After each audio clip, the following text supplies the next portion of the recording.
Boost Joy, une émission très spéciale qui va nous amener encore une fois de plus à approfondir notre connaissance, notre relation avec Dieu. Chaque lundi, mardi, mercredi, jeudi, vendredi et samedi à 8h juste, connectez-vous et bénéficiez de la connaissance de la parole de Dieu qui va nous aider à préparer notre éternité auprès de notre Seigneur Jésus. Que Dieu vous bénisse abondamment. J'aimerais nous parler de l'écho du cœur de Dieu. L'écho du cœur de Dieu. Et j'ose croire que la majorité parmi vous se pose la question en ce qui concerne l'écho du cœur de Dieu. J'aimerais nous dire, il n'y a plus rien de plus spécial et de plus magnifique dans la vie que d'être le reflet du cœur de Dieu. Et lorsque nous parlons de l'écho du cœur de Dieu, nous faisons allusion à l'adoration. La parole de Dieu nous dit dans Jean chapitre 4, versets 23 à 24, que l'heure vient et elle est déjà là, où les vrais adorateurs adoreront le Père en esprit et en vérité. Dieu ne cherchait pas les intercesseurs. Dieu ne cherchait pas non plus les évangélistes. Il ne cherchait pas les pasteurs. Il ne cherchait pas les apôtres. Il cherche les adorateurs. Et quand je parle de l'adoration n'est pas une étape dans nos moments de prière, dans les cultes. L'adoration, c'est notre vie de chaque jour. Un adorateur, c'est quelqu'un qui, à chaque fois qu'il est en train de mener sa vie, il cherche à tout prix refléter ce que Dieu aimerait qu'il reflète. En vivant comme des chrétiens, en vivant comme des enfants de Dieu, il y a des choses que nous émettons. Et des choses que nous émettons reflètent l'adoration que nous donnons à notre Dieu. Un adorateur, il ne vit pas comme il veut, mais il vit dépendamment de la volonté de Dieu.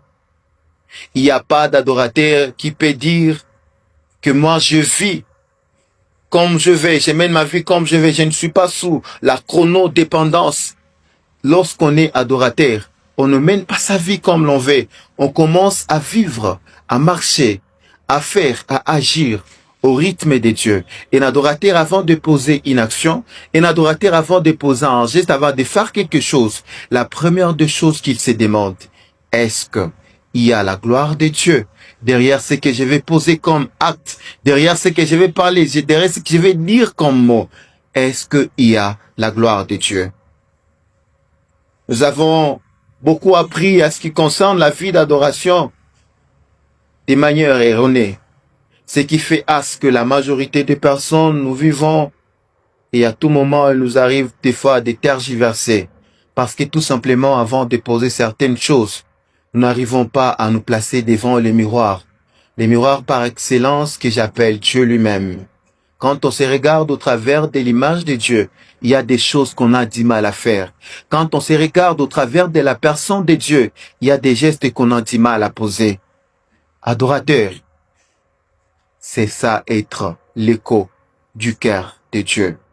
Et j'aimerais bien nous appeler à être des vrais adorateurs. Évidemment, nous pouvons être des adorateurs du nom, mais cela ne suffit pas. Pour que nous soyons des vrais adorateurs, cela va jusqu'à nos actes, jusqu'à notre mode de vie de chaque jour. Là, je ne parle pas des habitudes que nous pouvons développer, cultiver pendant une semaine, 2 semaines, 1 mois, 2 mois. Mais je parle de la vie que nous menons dans notre éternité. Et j'aimerais nous dire, lorsque nous décidons d'être des adorateurs, cela veut dire que nous acceptons d'entrer dans un voyage. Et ce voyage, Dieu est le but, Dieu est le chemin et Dieu est le guide. Nous acceptons qu'il puisse prendre le contrôle et le monopole de toutes choses. Et nous nous laissons conduire par lui. C'est pourquoi j'aimerais nous motiver, nous amener encore une fois de plus à visualiser cette vie. C'est la plus meilleure des vies que l'Éternel attend de nous. Chers adorateurs, vous qui suivez cette vidéo, de part et d'autre, qu'importe l'heure à laquelle vous suivez la vidéo, j'aimerais vous appeler à ne pas faire de l'adoration une étape de votre vie. Faites de l'adoration votre vie de chaque jour. de chaque heure, de chaque moment. Quand vous êtes au public, quand vous êtes seul, rassurez-vous que chaque geste que vous posez reflète la gloire de Dieu, reflète la vie de Dieu.